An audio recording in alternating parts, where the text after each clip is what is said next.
Monmouth poll that came out, by the way, circling back around to Kristen Sinema and the debate over voting rights. In general, do you support or oppose requiring voters to show a photo ID in order to vote? 80% of people support it. That includes, this is pretty crazy statistic. This is what has been called, by the way, Jim Crow 2.0 by Joe Biden. It's a nonsensical argument.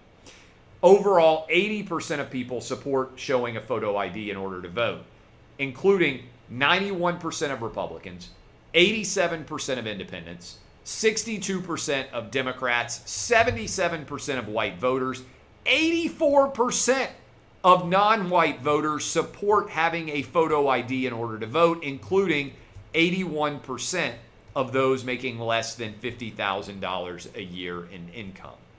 This idea of needing a license to vote or a photo ID to vote is not remotely controversial. It's the very basic form of electoral security. And let me just represent this.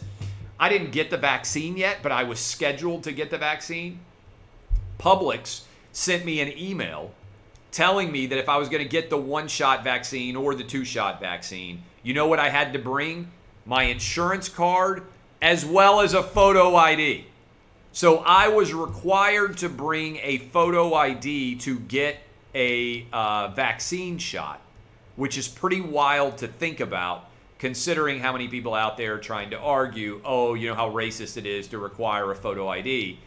Folks, it ain't complicated to get a photo ID. Everyone should have a photo ID, period, no matter where you live, and everybody should have a photo ID to show up and vote. That, to me, is the most basic essence of electoral security.